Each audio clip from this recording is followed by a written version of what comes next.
le combat le plus important et de loin de la carrière de Nassourdine Imavov, c'est ce samedi face à l'ancien champion Israël Adesanya. 4e combat et 3e main event sous 12 mois pour le sniper dans un combat qui s'annonce épique. Cette sublime opposition viendra mettre fin à une très solide Fight Night. On vous analyse tout ça maintenant avec Brian Boulan. Yo, this is Dustin Poirier. Bienvenue sur Fight Minds. Bienvenue sur Fight Minds. Pousse.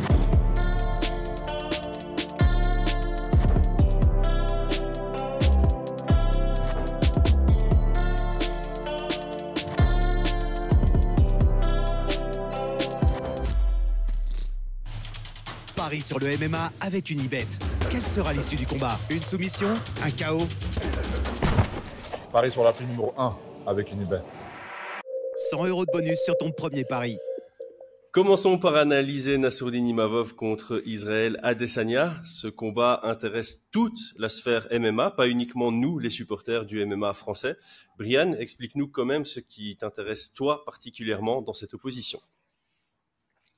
Je pense qu'on en a déjà rapidement parlé lors de l'annonce. C'est vraiment quel va être le choix stratégique du clan Imavov pour trouver une solution face à Israël Adesanya. On a vu qu'il y avait des solutions contre Israël, mais avec des styles un petit peu différents. Donc, à voir s'il va être dans une certaine mesure capable de reproduire certains styles ou trouver un autre chemin de victoire. Ouais, et en fait, ce qui nous intéresse d'autant plus, c'est qu'on sait que maintenant, il prépare super bien ses combats. Il y a Nicolas Hoth dans le coin, donc il y a cette intrigue de vraiment qu'est-ce qu'ils auront préparé exactement pour Israël Adesanya. Et personnellement, il y a un petit élément en plus, surtout après le week-end qu'on vient de passer, c'est la notion de distance et d'espace qui va particulièrement m'intéresser dans ce combat. On vient d'avoir un cas d'école, on en a parlé entre Nurmagomedov et Hughes, et ce week-end, j'ai l'impression qu'on aura de nouveau un cas d'école, peut-être un peu avec moins l'accent sur la lutte, et ça va nous offrir donc quelque chose d'assez sympa sur les éléments niche du pied-point en termes de positionnement dans la cage et de gestion de distance. On va analyser tout ça après notre Tale of the Tape. Israël Adesanya pointe à la 2e place du ranking UFC et au ranking Fight Minds. Il affiche un palmarès MMA professionnel de 24 victoires pour 4 défaites, dont 13 victoires pour 4 défaites à l'UFC et 8-4 dans les combats pour un titre, intérim compris. Sur les 24 victoires, les 2 tiers sont par KO et le reste à la décision, cumulant donc un taux de finish à 67%. Notre Nassourdine Imavov est 5e au ranking UFC, 3e au classement Fight Minds. Il a un palmarès de 15-4 avec un no contest. Sous la bannière de l'UFC, il a cumulé 7 victoires contre 2 défaites et le no contest. Tout comme Adesanya, il a finalisé les 2 tiers de ses victoires, 6 fois par KO et 4 fois par soumission. Malgré une taille quasi identique, 1m91 pour Imavov et 1m93 pour Adesanya, l'ancien champion profitera de 12 cm d'allonge en plus avec ses 2m3 de main à main. Depuis 2019, Israël Adesanya ne combat que pour des titres. Ses 5 dernières sorties sont sa 6e défense à succès en 84 kg face à Jared Cannonier en 2022. L'enchaînement de sa défaite et de sa revanche immédiate réussie face à Alex Pereira, la perte de sa ceinture contre Sean Strickland et l'échec pour tenter de la récupérer une nouvelle fois à Dricus du Plessis en août dernier. Nassourdine Imavov a été encore plus actif. Après avoir perdu contre Sean Strickland en short notice en janvier 2023, il y a eu ce no contest face à Chris Curtis. Ensuite, c'est la série de victoires en cours. Roman Dolidze en 5 rounds, Jared Cannonier par TKO dans la 4e reprise et Brendan Allen en co-main event du dernier UFC Paris. J'ai fait exprès, Brian. J'ai lancé le vote bien plus tôt que d'habitude, donc on en a recensé 4200. On a explosé tous les records. Ah ouais, ça nous permet d'avoir un énorme échantillon, donc merci à tous ceux qui votent. 62% voient une victoire de Nassourdine Imavov. Échantillon français. Oui, forcément, échantillon de notre communauté, je pense que... Francophone, je pense, en grande majorité. Je pense qu'on a plus de 90% de Français qui écoutent nos vidéos. Enfin, nos vidéos sont regardées par plus de 90% de Français, et puis le reste, c'est Suisse, Belgique, Canada. Écoute, je trouve ça... je trouve que la communauté a quand même été assez partiale, tu vois. Il y a quand même 40% qui ne le voient pas passer. Je pense pas que c'est... je pense qu'il y a aussi une réalité d'un combat assez compliqué, quoi. Ouais, tout à fait, tout à fait. Donc si on enlève un petit peu un pourcentage forcément de fans, tu vois, je trouve que ça se tient. Ouais, je pense aussi que ceux qui pensent que ça se rapproche du 50-50, bah voilà, tu te laisses emporter par le cœur. Alors, bien sûr. Bien Donc, sûr, bien sûr. Et même si tu vois Adesanya légèrement favori, mhm. tu peux voter. Enfin voilà, parce que ça reste compliqué, quoi. Ouais, on en parlera lors des codes de Paris. On va du coup commencer par Israël Adesanya. Est-ce qu'on doit vraiment encore le présenter? On va le faire parce que ça reste notre fil conducteur. Alors, il a un gros passif en kickboxing. Il est arrivé en MMA comme un redoutable striker très complet comme striker dans le sens où il peut engager, il peut contrer, il peut kicker, il peut utiliser ses poings, ses genoux. Il attaque sur les 3 niveaux.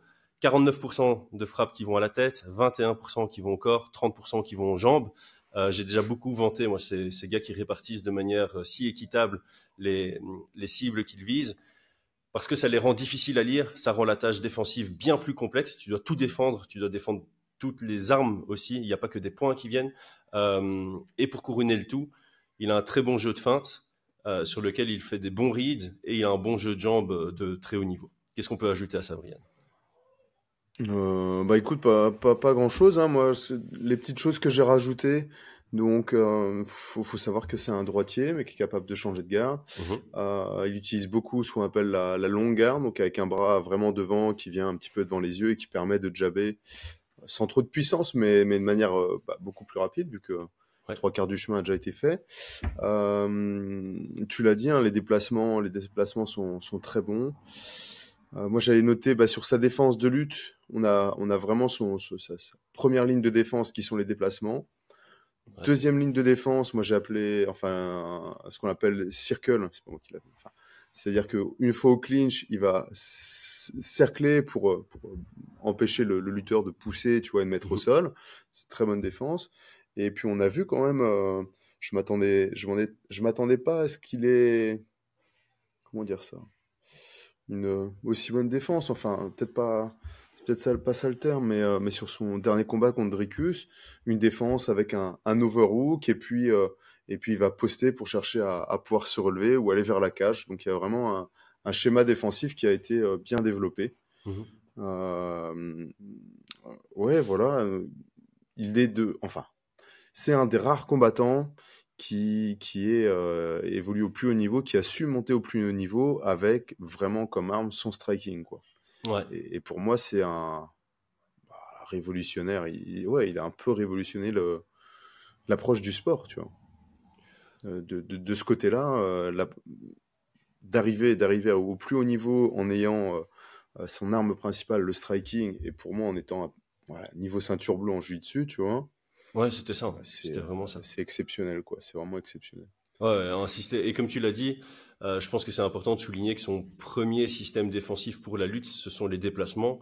Ça s'est ressenti quand il avait encore aucun niveau au sol contre Derek Brunson. Derek Brunson était venu pour le lutter, mais il devait chaque fois shooter de tellement loin sur quelqu'un qui en plus de ça bougeait beaucoup plus loin.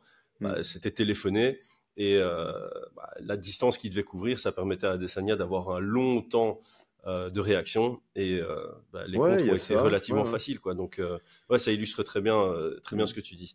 Et donc et cette longue garde aussi, hein, on en parlera à un moment donné. Je trouve qu'elle est vraiment efficace. Elle aura peut-être du sens aussi contre Imavov, mais en tout cas ça fait partie d'une défense d'imposer beaucoup de distance pour avoir une bonne visibilité des attaques, même si je trouve que sur ces derniers combats il y a eu quelques petites erreurs, tu vois. Dans l'utilisation de la longue garde, de distance, ouais. Dans la gestion de distance. Okay. Moi, ça fait partie des. Donc, avant de passer aux faiblesses, moi, il y a une technique que j'avais soulignée que j'apprécie particulièrement chez Adesanya, c'est le sticky jab, qu'il a très bien utilisé dans sa carrière de kickboxing et qu'il utilise encore très bien en MMA et qu'on voit pas spécialement souvent. Évidemment, quand tu as une allonge de 2,3 m, ça peut être plus facilement exploitable. Parce que bon, tu as tendance à dire, si tu tends ton bras et que ta main elle est juste devant les yeux de ton adversaire, il peut passer en dessous, te lutter. Mais il utilise ça vraiment très bien pour masquer son overhand derrière. Dans le premier combat contre Pereira, à la fin du premier round, c'est ça qui provoque le quasi knockdown. Et je pense que s'il restait 10 secondes dans ce premier round, il aurait potentiellement gagné le combat numéro 1 en MMA contre Pereira. Sticky jab, quoi, tu entends quand il vient tendre le bras, c'est ça ou il envoie le jab et en fait il laisse son bras tendu devant les yeux et ça cache en fait le cross qui vient derrière. Il l'utilise pas mal et je trouve ça très intéressant. C'est un peu, c'est pas beaucoup utilisé et lui il l'utilise très bien. Ouais, bah, en MMA, c'est pas beaucoup utilisé, effectivement. Mhm. Ça lui a joué un petit tour, je pensais au deuxième contre Duplessis, mais c'est vrai que c'est une arme de grand qui est incroyable, quoi. Ah, je me rappelle À plus contre maîtriser. Duplessis. Duplessis passe en dessous ou Il passe en ouais. dessous, ouais. Bah, c'est ça le risque. Ouais, c'est Il ça le le risque. place, et en fait, il avance avec. Et Ah, Duplessis, bah, ouais, j'ai regardé plusieurs fois au ralenti, parce que je me suis dit, qu'est-ce qui lui est passé par la tête, tu vois. ouais. Ouais. Une petite... ça arrive, hein. Ouais, il s'attendait peut-être qu'en gênant, ça fasse reculer Duplessis et Bah, pas que c'est ça le ce qui fasse peut engager, arriver quoi. souvent, ouais, Ouais, ouais. effectivement, mais ouais, ça change de niveau assez facilement. Ouais, c'est ça. C'est vraiment le risque de cette arme, c'est que quelqu'un passe en dessous de ton bras. Enfin, t'es supposé cacher ton cross, mais en soi, si tu caches aussi la ligne Hmm. euh, la ligne droite vers le bas pour Ouais, ton tout à adversaire fait. avec ses techniques. Dans les faiblesses, moi justement, j'avais mis que euh, il pouvait se laisser mettre trop facilement sous pression. Mhm. Il a, on en parle souvent. Il y a la confiance, ça peut être ton ami, et l'excès de confiance peut être ton ennemi. Et j'ai l'impression que dans certains combats, il a tellement confiance en ses déplacements, tellement confiance en sa capacité à pas se faire renfermer, à pas se faire cadrer, qu'il se laisse trop facilement, voilà, mettre sur le pied arrière en disant ouais, ça va aller, je vais trouver la solution pour. Et puis ça se retourne contre lui. L'exemple prime, c'est le 5e round contre Pereira dans leur première rencontre MMA. Ouais, ouais. Et ouais.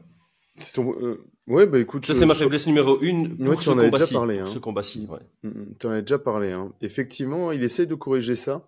On le voit sur ses derniers combats où il arrive, il cherche à mettre de la pression. Mais je pense qu'il est tellement à l'aise dans les différentes Mhm. structures d'un combat debout enfin voilà, il peut se mettre à reculer et accepter de boxer en reculant. Effectivement, ça peut être, oui, c'est une force qui en devient une faiblesse quand tu dois suivre un game plan, entre guillemets, tu vois. Ouais, en fait, il est capable, comme tu l'as dit, il est capable de bosser à pression, il est capable d'absorber. Et je pense que ce qui lui a manqué dans certains de ses combats, c'est de comprendre quel système de déplacement il doit utiliser par rapport à l'adversaire. Il était plus dans le combat en mode, peu importe comment on va se déplacer, je vais accepter parce que ça fait partie de mes compétences. Et effectivement, quand il a absorbé Whittaker, c'était très bien. Quand il cherchait à absorber Alex Pereira, ça s'est retourné contre lui. Je pense Ouais. que vouloir absorber Dricus du Plessis aussi, c'est une erreur. Au Pareil, dernier, ça s'est pas retourné contre lui, par contre. pardon? Contre Pereira, ça s'est pas retourné contre lui, hein. Non, la deuxième fois, non. Mais ouais, cette séquence, elle est chaude, tu vois. Je pense que ça peut. Il fait un coup de maître, clairement, il fait un coup de maître, mais il était dans une situation complexe, hein. Il y a une prise de risque. Moi, je vois ça comme une prise de risque quand même. Ah ouais. Moi, je l'ai regardé encore ce matin, je vois un Pereira qui envoie 5-6 coups d'affilée, quoi, tu vois, et il s'emballe, il se fait absorber. Ah, Il ouais. pense que c'est bon et... Ouais. Ouais, tu vois, Je pense dans tous les cas, ça a payé, donc on peut pas Ouais, c'est ça, ça a revenir payé. à se dire... La réalité, c'est que ça a payé. Il y a une fois, ça a pas payé, la deuxième fois, ça a payé, donc ça reste quand même risqué, hein, là, c'est du 50-50, tu vois, sur cette Ouais. partie-là. Sur Pereira. Mais par contre, quand tu laisses Strickland te mettre sur le reculoir, c'est une erreur. Contre Duplessis aussi, c'est un peu une erreur. Donc voilà, je pense qu'il lui manque peut-être ce petit truc de être plus entreprenant dans les déplacements. Face à lui, il vaut mieux que je. Face à lui, il faudrait mieux que je.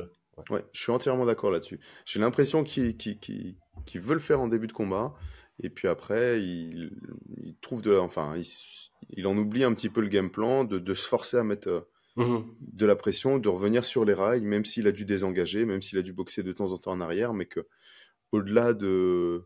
Ça arrive souvent, hein, des combattants qui sont très techniques, qui ont vraiment beaucoup de jeux et beaucoup de choses à proposer, ils en oublient un petit peu la ligne directrice. Ouais. On avait déjà parlé avec, je sais plus quel combattant à 57 kilos, Albazi, tu vois. Ouais.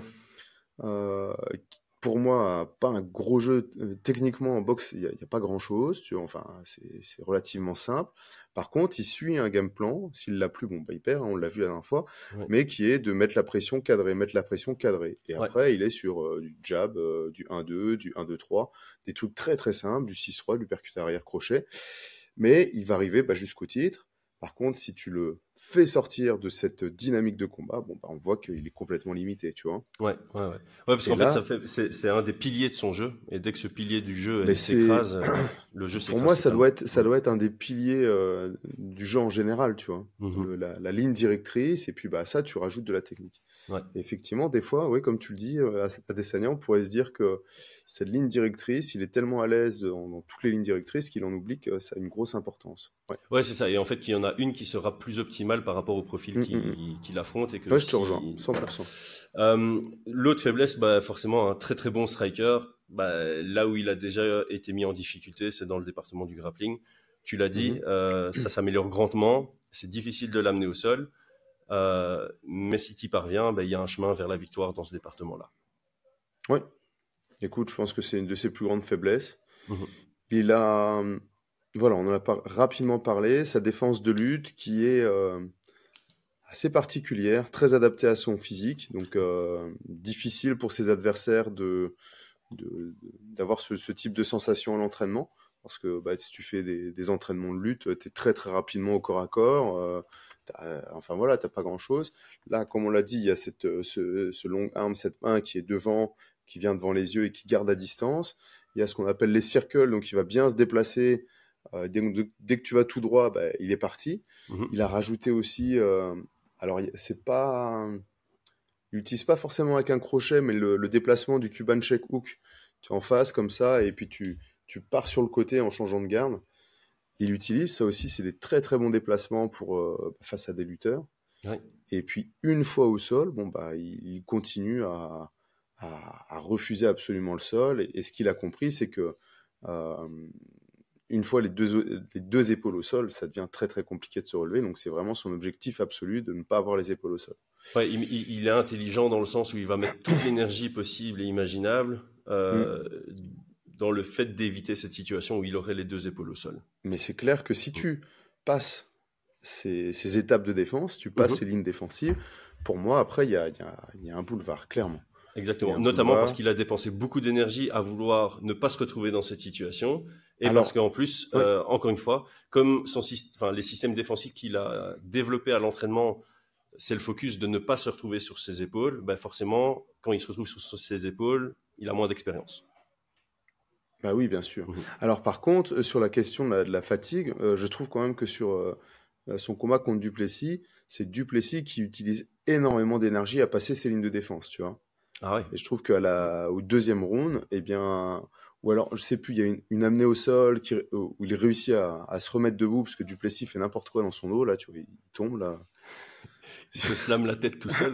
Voilà, il se relève et c'est Du Plessis qui est vraiment fatigué et Adesanya qui va directement à l'échange debout.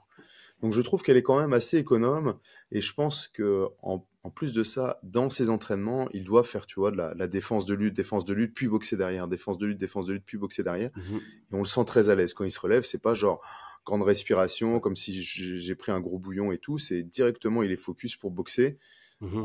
Et ça, c'est vraiment intéressant. Ouais, ce sont des moments cruciaux. Hein. Si tu arrives à sortir d'une séquence de grappling ou lutte en étant plus frais que ton adversaire, ah bah oui. Donc l'inverse de Dustin Poirier qui est chaque fois épuisé après une séquence de grappling, c'est un moment sur lequel tu peux vraiment capitaliser. Donc ça, c'est quelque chose qui est assez important. Et je pense que sur le combat contre Nassourdine, bah, il y aura cette question-là. De lutter. Il y a ces lignes de défense à passer qui vont être très très énergivores, mais par contre, si tu vas les passer, moi je pense que Nassourdine est largement au-dessus pour passer ces lignes de défense. Par contre, il y a un véritable risque d'y laisser beaucoup d'énergie. Et c'est pour ça que ça reviendra dans la question du game plan, de savoir si ça vaut le coup ou pas, tu vois. Ouais, c'est ça, parce que c'est 5x5, 25 minutes, les deux ont de l'expérience sur ce genre de combat. Adesanya, bien plus. Bien plus d'expérience en 5 ans. Pour en revenir sur les points négatifs, entre guillemets, d'Israël Adesanya, on l'a vu se faire quand même connecter à de nombreuses reprises sur ce qu'on appelle des blitz. Donc, c'est des frappes très surengagées où tu vas mettre tout ton poids vers l'avant, presque courir et frapper avec les bras. C'est arrivé quand même pas mal de fois. Du Plessis l'a bien exploité, je trouve.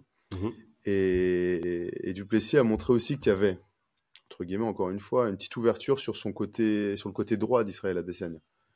Donc les crochets, les high kicks gauche. Envoyé beaucoup d'high kicks gauche. Alors il y a une défense, clairement, mais ça veut dire que tu maintiens ta garde haute de ce côté-là.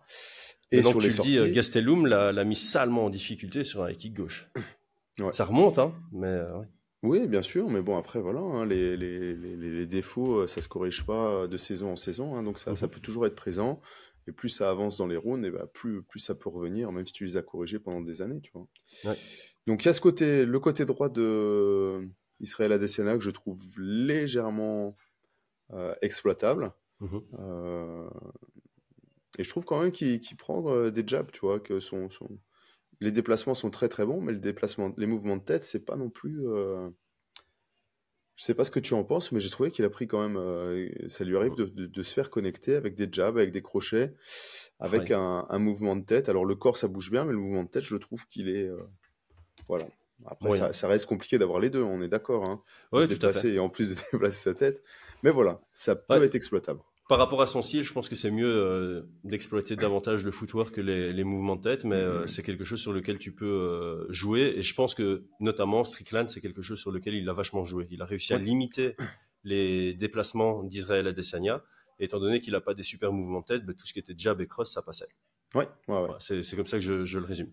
Avant de parler de Nassourdine Imavov, on va remercier notre sponsor principal. J'aimerais prendre un court moment pour remercier notre sponsor principal Unibet.fr. C'est grâce à nos sponsors que nous pouvons produire ce contenu et le mettre gratuitement à votre disposition en enlevant les ads sur les différentes plateformes. Unibet.fr est le site qui vous offre les meilleures cotes sur les combats de MMA. Au vu des dangers des jeux d'argent, on vous invite à vous inscrire uniquement si c'est avec une approche ludique et récréative. Budgétez et voyez ça comme une opportunité de vous renseigner davantage sur le sport qui vous passionne. Obtenez un free bet allant jusqu'à 100 € en passant par notre lien en description lors de votre inscription.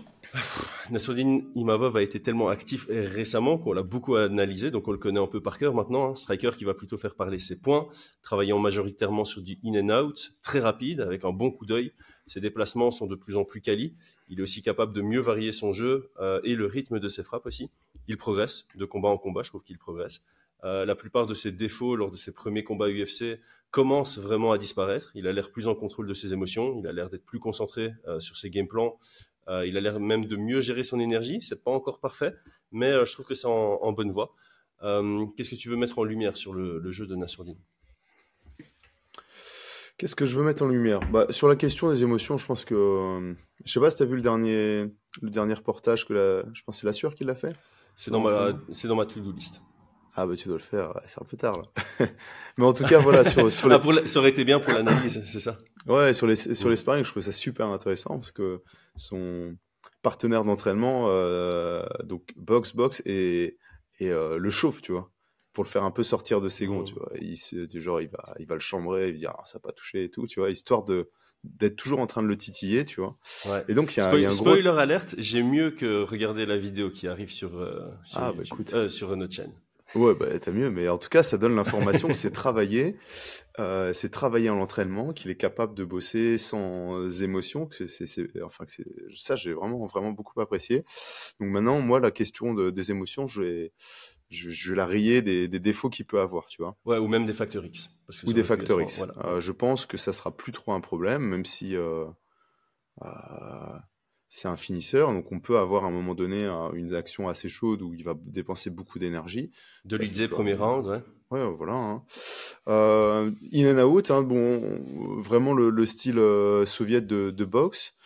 On a vu, en tout cas dans ses derniers combats, qu'il était capable de travailler en in and out. Et puis, quand son coach lui demande d'être un peu plus ancré, qu'il pouvait se poser et chercher les frappes à l'échange. Combattant complet. Lui-même en parlait il y a quelques années, que c'était un combattant de MMA, même s'il était très bon en boxe. Donc, qui dit combattant complet, pour moi, dit bon lutteur, bon sol, tu vois, bonne gestion de la distance. Le cardio, enfin voilà, c'est toujours pareil. Hein, le cardio, c'est aussi une question de dépense d'énergie. Ouais. Ça va pas non plus être un facteur X pour moi. Je pense qu'il sera... Je pense que ça tiendra. Ouais, parce qu'en fait, quand tu fais une analyse des derniers combats, contre Dolidze, il y a des signes de fatigue, mais en même temps, vu la dépense énergétique dans la recherche du finish du premier round, ça peut s'entendre.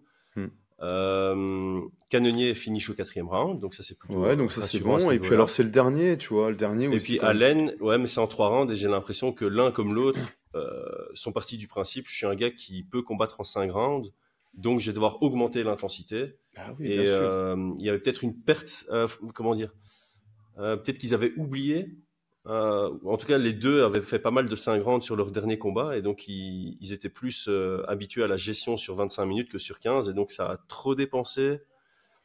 Donc ça m'inquiète pas trop à ce niveau-là, parce que c'est une dynamique de combat totalement différente, en fait, du 3 et du 5, et je crois que le 5 rounds est plus adapté à Nassourdine.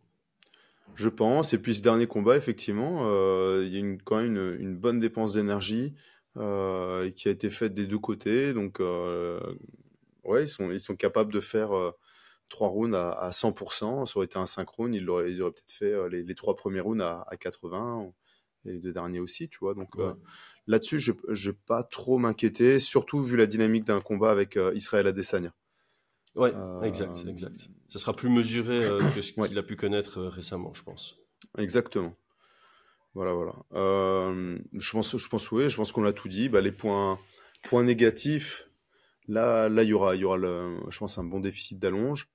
Je pense qu'il est bon partout, et ça va peut-être être un petit peu ça le entre guillemets le problème, tu vois, c'est que pour moi, je pense qu'il est un peu moins bon, moins bon debout, tu vois, mais ça a compensé avec les risques de mise au sol qu'aurait Adesanya.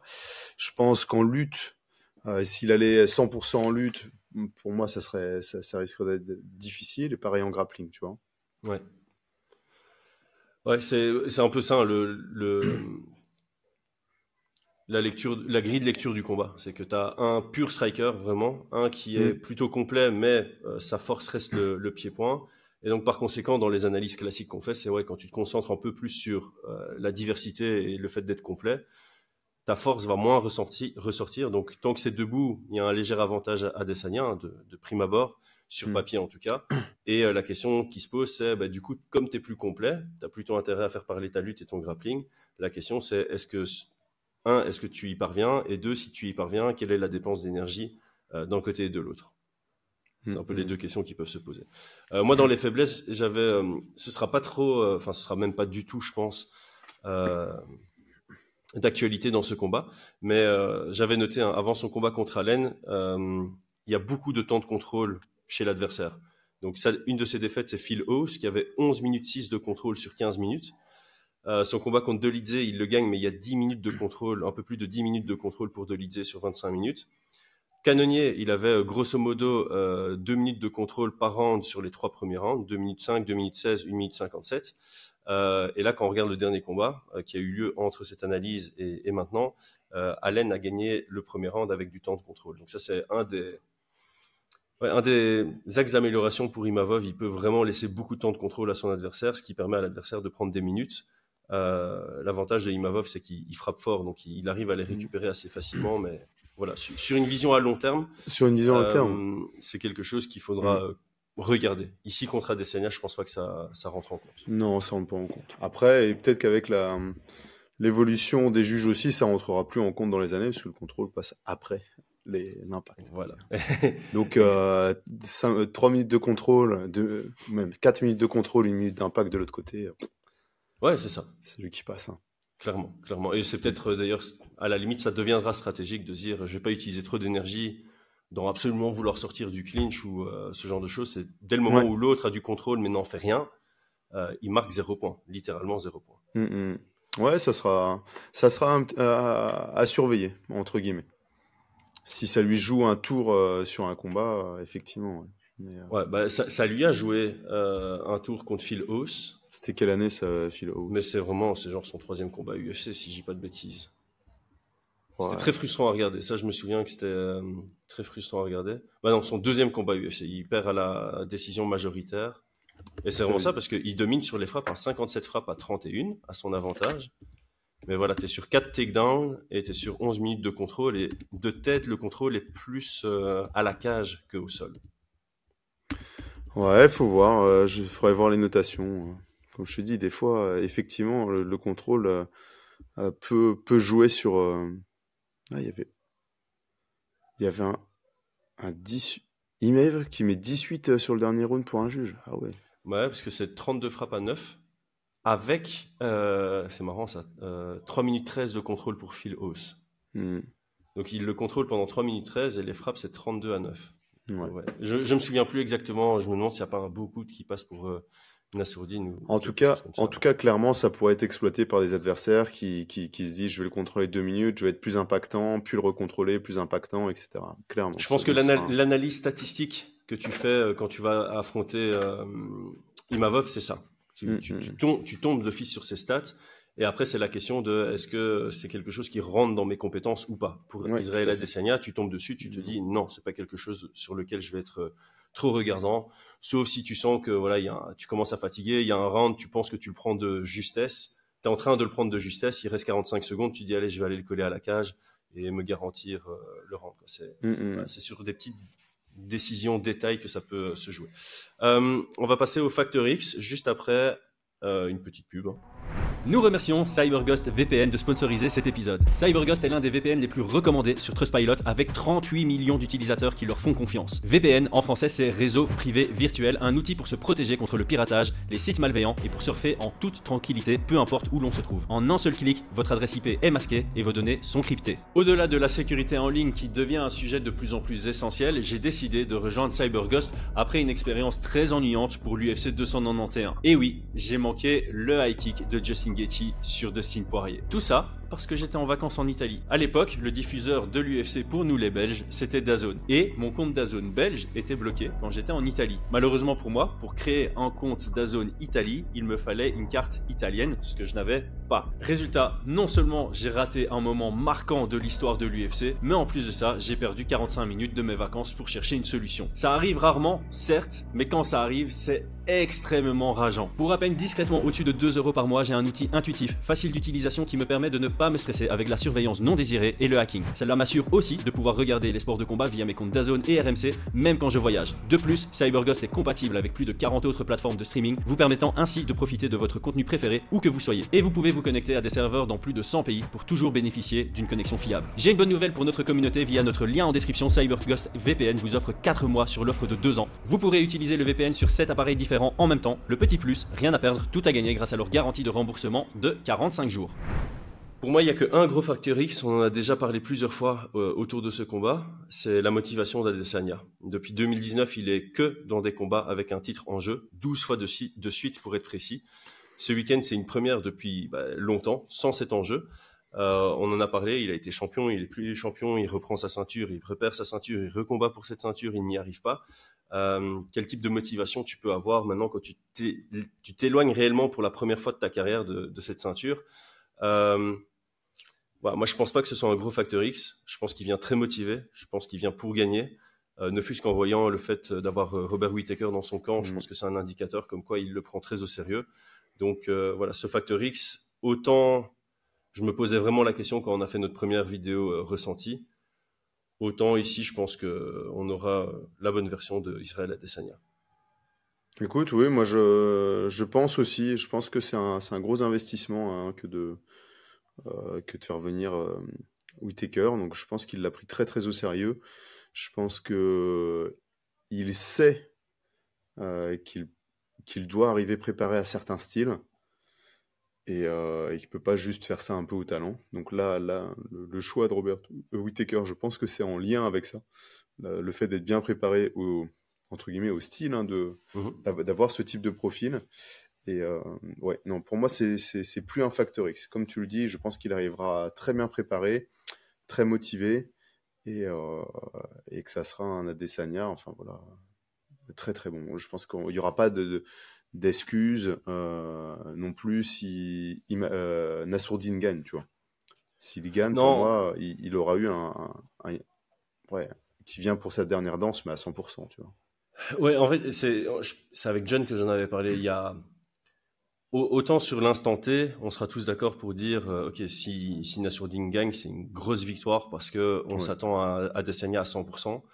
Maintenant, quand tu regarderas ça dans 3 ans et que tu verras que Adesanya il est à 1-3 et il passera à 1-4 en cas de défaite, il y aura cet argument qui pourra rester, quoi. Mais bon, voilà, on va se concentrer sur l'instant T et se dire voilà. De toute façon, on en parlera un peu plus tard dans le podcast.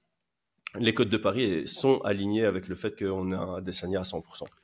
Oui. Ça, c'est clair. Bah, c'est pas des codes de Paris de Adesanya démotivé. Hein. Ça, c'est clair et clair. J'espère, parce que si là, c'est les codes de Paris pour un Adesanya démotivé. Non. Est-ce que tu as un autre Factor X? Non. En gros, l'autre Factor X, c'est un peu le game plan avec lequel va venir Nassourdine Imavov, et c'est la partie qu'on va aborder maintenant. Sur le dernier Factor X, ça sera le combat, ça sera à quelle heure? Heure européenne, parce que c'est en Arabie Saoudite, donc plaisant donc ça, pour nous. Et c'est vrai que ça peut être un Factor X, parce que tu as Adesanya qui doit venir d'Australie. Maintenant, je sais pas s'il est déjà sur place, j'ai pas checké ça. J'imagine qu'il est venu bien à l'avance. Mais... Ouais, sûrement, peut-être, mais en tout cas, ça reste un avantage pour Nassourdine, donc ça, c'est intéressant. Et Nassourdine, il y est déjà depuis 2 semaines. Enfin, ça fera 2 semaines qu'il y sera au moment du combat, quoi. Il est venu une semaine plus tôt que ce que l'UFC prévoit généralement. Game plan. Commençons par Israël Adesanya. Comme souvent, j'aime bien regarder les défaites des adversaires et voir s'il est possible de les répliquer. Donc, Imavov à l'UFC, il a perdu contre Ous, car ce dernier l'a bloqué à la cage, on en a déjà parlé, et contre Strickland. Je pense personnellement pas que ce soit le jeu d'Adesanya d'avoir une boxe peu orthodoxe à la Strickland ou un cage control à la Phil Ous. Donc, il doit créer son propre blueprint. Quelles sont les grandes lignes de ce propre blueprint selon toi? Bah, écoute, moi je pense que le style d'Adesanya, comme il est déjà, est problématique en soi. Donc j'aurais envie de dire que qu'il doit quand même chercher à, entre guillemets, mettre un peu de pression, tu vois, essayer de mettre Nassourdine sur le pied arrière. J'aime beaucoup quand il va chercher les hand traps, donc de changer de garde, d'essayer d'attraper cette main, parce que ça bloque un petit peu le in and out. Ouais. Tu vois, quand tu as quelqu'un qui essaye toujours de venir te prendre le bras. Et je pense que ces kicks vont être très très intéressants. Tout ce qui va être low kick, middle, sur un boxeur. Enfin voilà, il est préparé au kick. Stop kick aussi peut-être. Les stop kicks en garde ouverte. S'il se met en gaucher. Ouais, tous ces éléments-là, ça peut être intéressant. Et je pense qu'il doit être patient. Je pense que son chemin de victoire, c'est de se dire, de venir en disant, je vais prendre les rounds, je vais gagner la décision. Vous allez être peut-être un peu déçus, sauf pour les puristes de la technique. Et puis, s'il y a une ouverture, je la prends, quoi. Et puis frustré. Ouais, c'est ça. Moi, j'ai noté ça aussi. Ouais. Sur la question de la frustration, ça va pas être de faire du trash talk dans la cage, mais ça va être de toucher sans être touché. Ouais, désengagé. Parce qu'effectivement, je pense que Nassourdine est un compétiteur et comme tous, vous êtes à la salle, vous faites toucher, vous n'arrivez pas à toucher, vous surexposez, quoi. Vous surengagez des frappes. Ça vous met les nerfs, tu vois. Ouais. Donc, on en avait parlé. D'ailleurs, ça, c'est une analyse qu'on faisait au début quand on parlait de Nassourdine, c'est qu'il avait ce côté un peu vicieux. On sentait qu'il aimait faire mal. Ouais. Dans la cage, c'est quelqu'un de très gentil en dehors de la cage. Bien sûr, bien sûr. Cage se ferme, il a ce côté un peu. Oh, je sais pas si. je sais pas du tout sur ce côté-là, tu vois, mais effectivement, je pense que c'est un compétiteur. Je pense pas qu'il a envie de faire mal, mais par contre, si tu le touches, il a envie de te doubler le double. Je pense que c'est plus un Bruce Lee, tu vois. Genre tu m'effleures, je te touche, tu me touches, je te frappe, tu me frappes, je te casse un bras, tu vois, c'est ça. Et tu me casses un bras, je te tue, voilà. C'est la mentalité Bruce Lee. Je pense plus qu'il est comme ça, tu vois. Okay. On est beaucoup un peu à être comme ça. Et donc ça, pour moi, c'est exploitable chez Adesanya. Ouais, c'est ça. Ça peut être, encore une fois, c'est le genre de truc, ça peut être une force, ça peut être une faiblesse. Parce que si tu arrives à riposter chaque fois plus fort que ton adversaire, tu gagnes le combat. Mais si ça te pousse à surengager... contre Adesanya, je pense que... Et exactement, contre Adesanya, ce serait une erreur. Il faut absolument pas chercher à mettre le dos. Ouais, et ça, c'est ce que tu as beaucoup en boxe thaï, tu vois. En boxe thaï, oui. T'as ça. Il te frappe une fois, tu dois répondre 2 fois. Il te frappe 2 fois, tu dois répondre 3 fois, tu vois. Pour être toujours au-dessus en termes de points. Mais là, je pense que ça serait un peu une erreur face à Adesanya de vouloir remiser...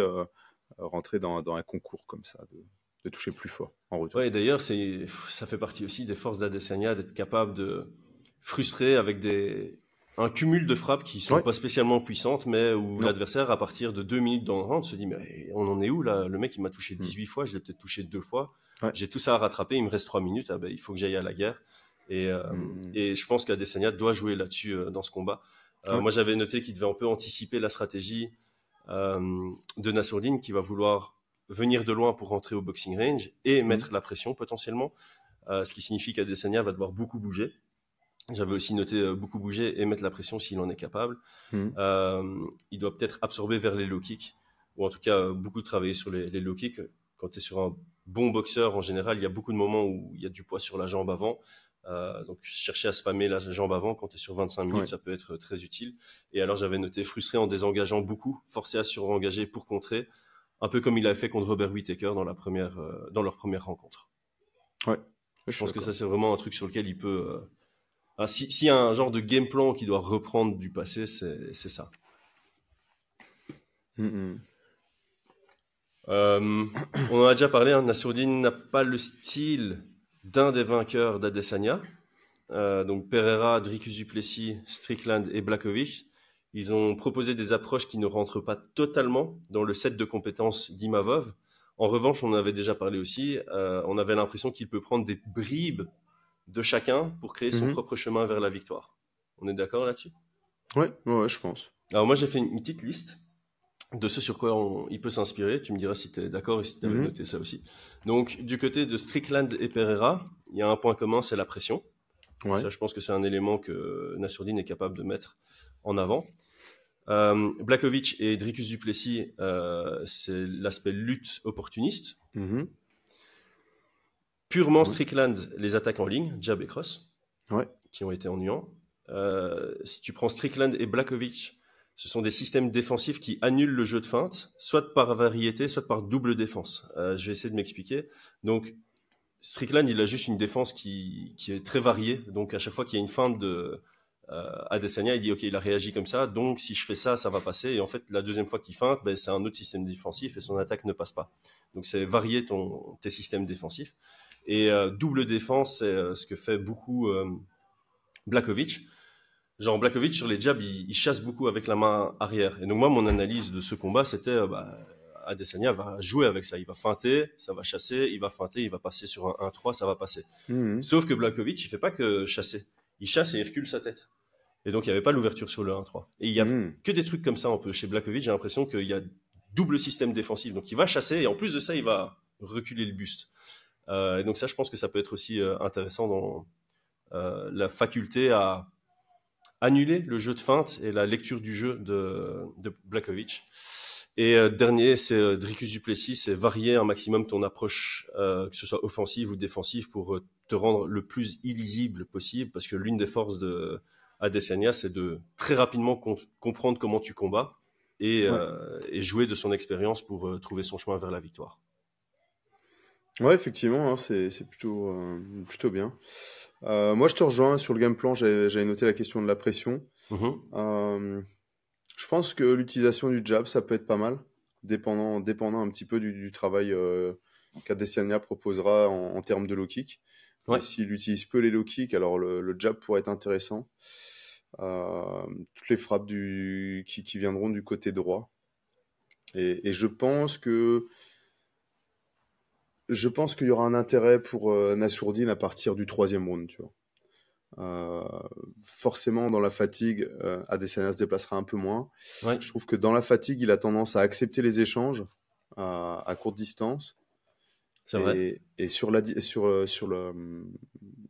entre les deux profils, je pense que Nassourdine sera meilleur à mi-distance. Pocket, entre guillemets. Ouais. On est d'accord. Et il aura des ouvertures pour lutter. Donc ça va pas du tout, on pourrait me dire, ouais, mais à mi-distance contre Pereira, ça va pas payer. Mais il n'y avait pas de stress d'avoir un Pereira qui descend dans les jambes ou qui cherche à prendre le corps, tu vois. Ouais. Donc je pense que ça peut être intéressant. À un moment donné, à partir du 3e, chercher vraiment la mi-distance, chercher vraiment l'échange, passer en dessous, chercher les crochets, le corps, menacer les mises au sol. Voilà. Moi, pour le game plan, je pense quand même qu'il faut pas oublier qu'Imavov, c'est un combattant de MMA qui va être capable de mixer. Je pense que ça serait une mauvaise stratégie de vouloir lutter absolument comme l'a fait Duplessis au premier round, je crois. Dès le début, ouais. Il s'est un peu cramé. Mais par contre, je pense qu'il aura des ouvertures à des moments donnés et que ces ouvertures, il doit les exploiter, non pas à se précipiter sur une soumission comme l'a fait Duplessis, mais vraiment à contrôler et dans son contrôle, dans son travail au sol, prendre de l'énergie. Voilà. Vider d'énergie Israël Adesanya. Je sais pas, tu te mets en demi-garde, tu mets des coups de coude dans les cuisses comme s'il se prenait pas mal de low kick en soi, tu vois. Tu appuies sur son ventre, tu frappes dans le corps. Que des choses qui vont vider l'énergie. Et puis après, au round suivant, on va avoir un Adesanya moins mobile, peut-être plus lent. Et donc là, chercher vraiment la mi-distance pour pouvoir le boxer et faire parler les points. Tu vois. Ouais, ben ça reprend un peu ce qu'a fait Alex Pereira dans leur première rencontre. Hein. C'est grâce à la fatigue d'Adesanya que ses déplacements étaient de moins bonne qualité. Et au 5e round, Pereira a pu beaucoup plus facilement cadrer, rentrer à cette mi-distance et taper ses combinaisons, notamment avec ce crochet avant létal qui a mis un terme au combat, quoi. Ouais, bien sûr. Mais je pense que pour pouvoir vider de l'énergie, ça sera via la lutte, via le grappling, sans pour autant le chercher. Je pense que ça va arriver par le cadrage, à un moment donné, par n'importe quoi, tu vois. Ouais, des collisions en MMA, enfin collisions, pas comme Paul Hughes et Ousmane Nurmagomedov où ça se tape la tête, mais voilà, tu avances, il avance en même temps, vous êtes au corps à corps, t'en profites pour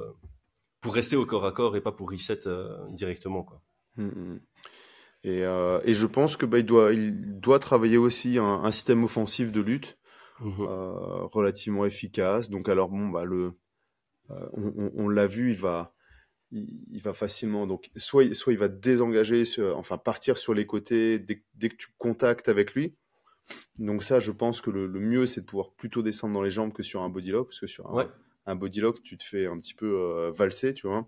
Donc descendre dans les jambes, et puis alors, vu qu'il va vite aller vers la cage, être capable de pouvoir faire demi-tour, tu vois, le cut de corner dans les jambes. À la cage, il va beaucoup écarter les jambes pour défendre, par exemple. Donc là, ça sera peut-être travailler plutôt sur la single leg pour pouvoir rassembler les jambes ou aller dans le dos ou frapper. Enfin, je pense qu'il y a moyen de trouver des choses, quoi. Je pense qu'il y a moyen de trouver des chemins pour l'amener vers le sol. Voilà, de bien étudier son système défensif, qu'est-ce qu'il va faire, quel côté il préfère.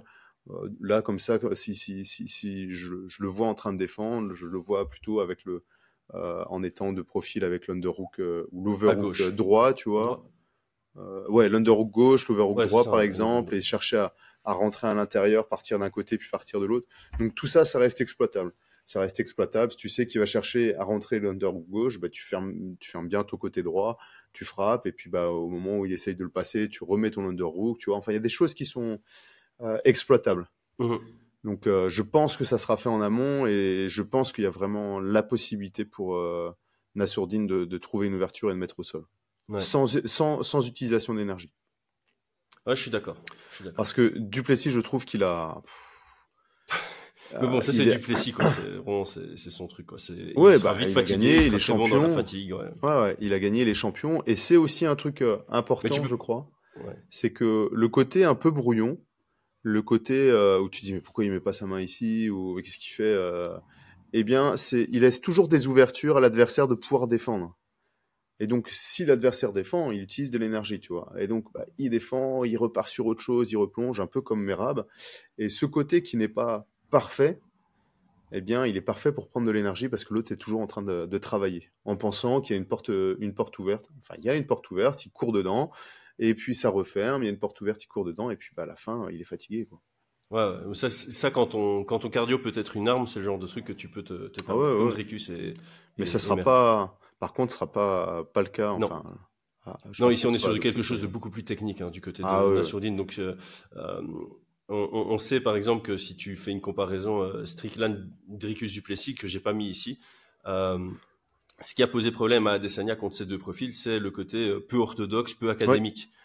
Forcément, Adesanya, il vient d'un parcours plus académique dans le kickboxing. Il a un style lui-même peu académique, mais il est capable de lire et comprendre les ouvertures qu'il peut avoir face au style classique, on va dire. Bien sûr. Dès le moment où tu sors des sentiers battus sur ton style, ça complexifie la tâche à Israël Adesanya. Mais on peut pas conseiller ça à Nassourdine parce que être brouillon, ça fait pas partie de ses forces. Donc là, il doit trouver un chemin dans son style vers la victoire. On va passer au prono d'ici quelques secondes, mais en tout cas, en cas de victoire d'Imavov, on pourra dire qu'il aura lavé beaucoup de contenders sous 12 mois. Et vous aussi, vous pouvez vous laver, mais avec Onae. Cet épisode est sponsorisé par Onae, parce qu'après un gros entraînement, chaque athlète mérite une bonne douche. Onae est la marque de référence pour les gars solides, savon fait à la main à Marseille, bourré d'ingrédients actifs. Toute l'équipe Fight Minds a testé, toute l'équipe Fight Minds a approuvé, toute l'équipe Fight Minds vous le recommande. Cette année, ils sortent leur gamme de parfums inspirés par leurs savons les plus commandés. À l'image de leur savon, c'est sans ingrédients douteux et très plaisant pour vos sens olfactifs et ceux de vos proches. Foncez sur notre lien en description et profitez de 10% de réduction avec notre code FIGHT10. Allez, selon notre sponsor Unibet.fr, l'ancien champion est favori à 1,56 contre 2,30 pour Nassourdine Imavov. Ça représente un 60-40. Ça s'est donc rapproché. On avait fait une vidéo, c'était 65-35 pour Israël Adesanya. Donc c'est un peu rassurant. Personnellement, avant de faire l'analyse, j'avais évalué 55-45 pour Adesanya. Donc ça me rassure de voir que quand ça ouvre à 65-35, en fait ça se rapproche vers ce que j'avais dit. Donc là on est à 60-40, ça va peut-être encore se rapprocher.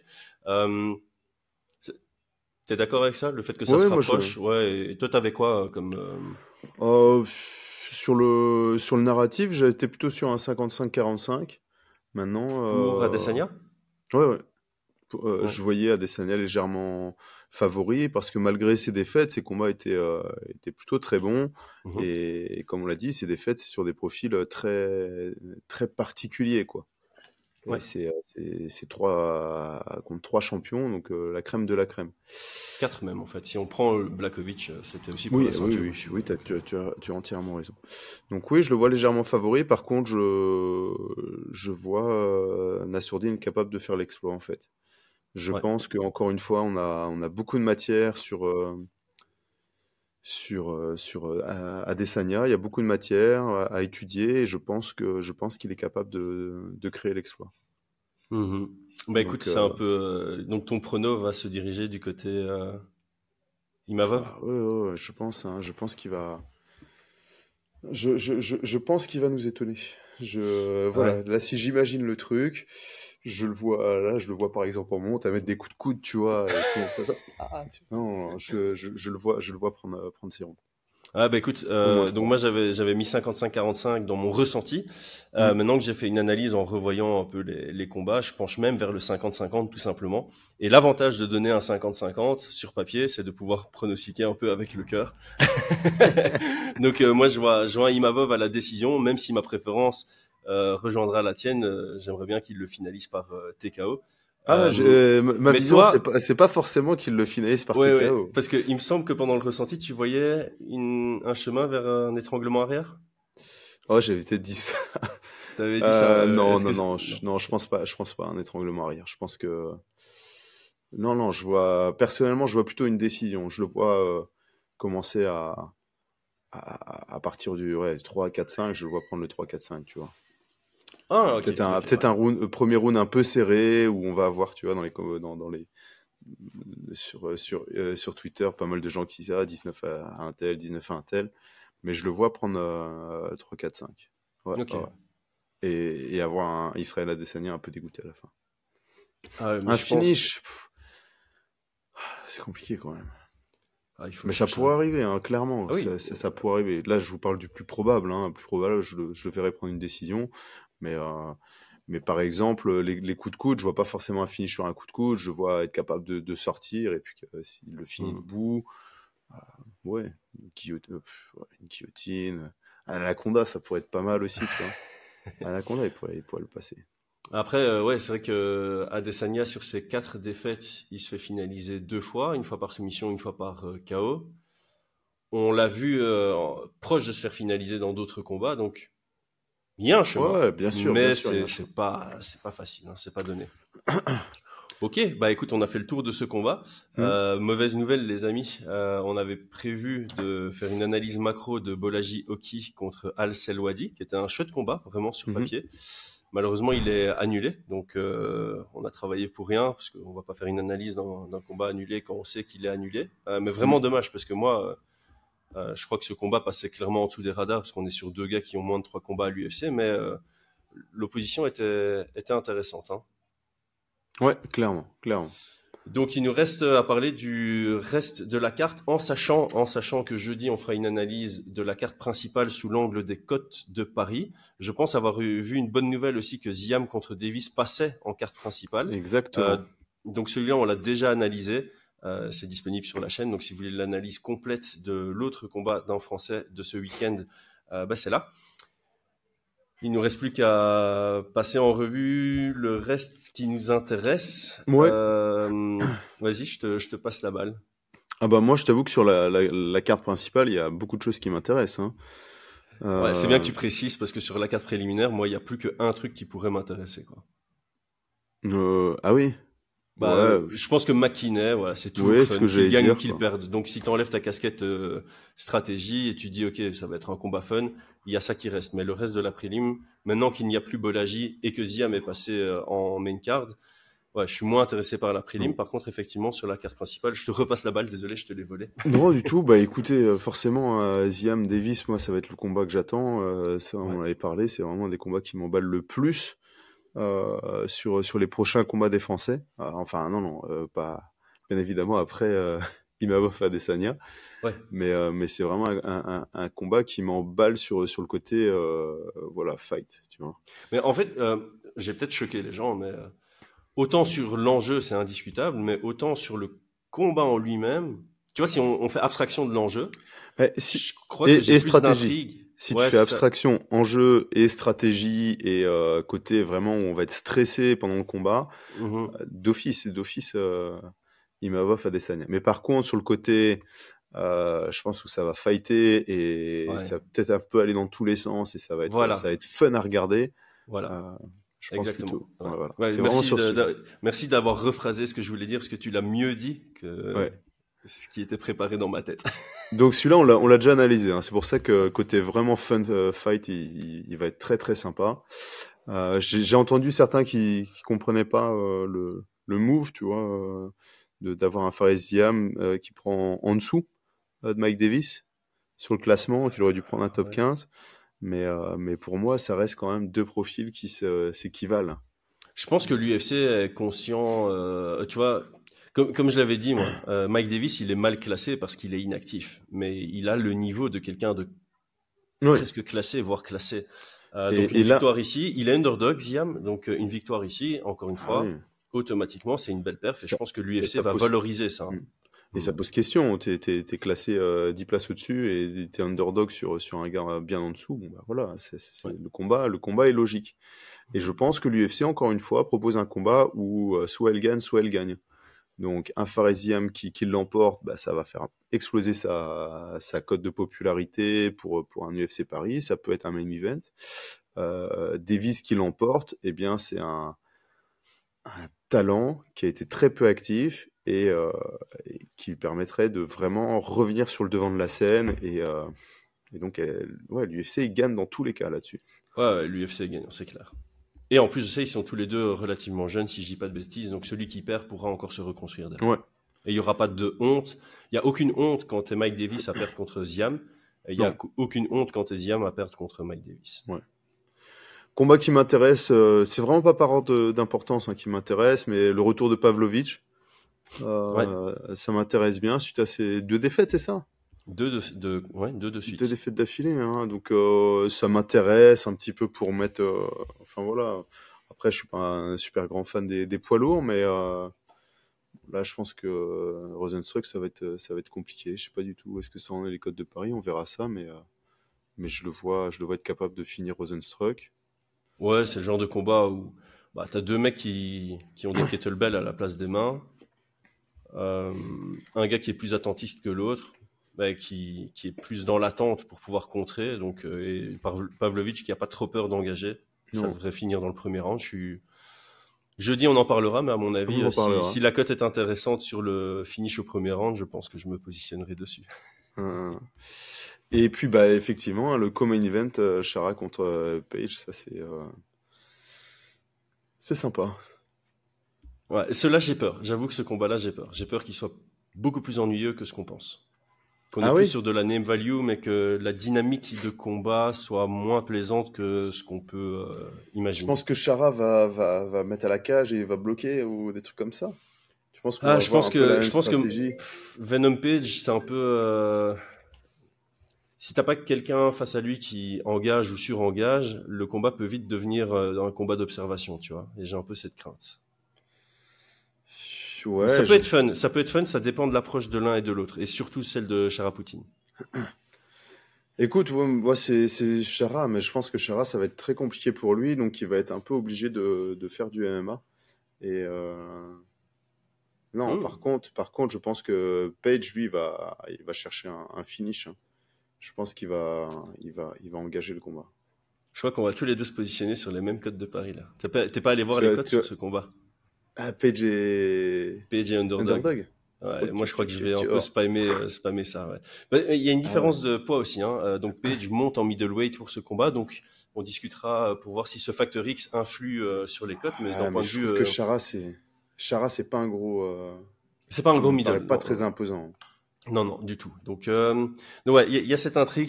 Ce combat-là particulièrement, j'ai quand même hâte d'en discuter, même si j'ai cette crainte que ce soit pas le combat le plus excitant quand ils seront tous les deux dans la cage. Mais je crois que il va être fun à analyser. Et l'avant-dernier combat de la carte principale dont on n'a pas parlé, moi je pense qu'il sera très fun ce combat. C'est le Nurmagomedov qui n'est pas un Nurmagomedov. Enfin, vous voyez ce que je veux dire, hein. C'est Nurmagomedov qui fait pas partie de la famille de Khabib contre Vinicius Oliveira. Ça, je pense que c'est un banger. Ah oui. Ça, je pense que là t'as un côté brésilien agressif, tu vois, face à plutôt un technicien qui peut faire de très belles choses, mais qui peut aussi faire des erreurs. Ouais. Je crois que ça va être un combat très engagé, dynamique, fun à regarder, et ça peut aller dans tous les sens. Top. Bah écoute, celui-là c'est peut-être celui qui m'intéressait le moins sur la carte, mais. Pour jeudi, je m'engage à te motiver à le regarder. Ça marche, on va faire ça. J'ai donc un niveau de barre. Ok, merci à tous d'avoir suivi. Pour donner de la force à la chaîne, pensez à vous abonner si ce n'est pas encore le cas, mettre un petit like et un commentaire pour le référencement. Si vous êtes sur les plateformes de podcast, parce que depuis janvier, on s'est remis super actif sur les plateformes de podcast, vous mettez un petit 5 étoiles. Bonne semaine à tous, on s'entend jeudi, Brian. Merci pour ta préparation et pour l'échange. Ciao, ciao. Je t'en prie, ciao tout le monde.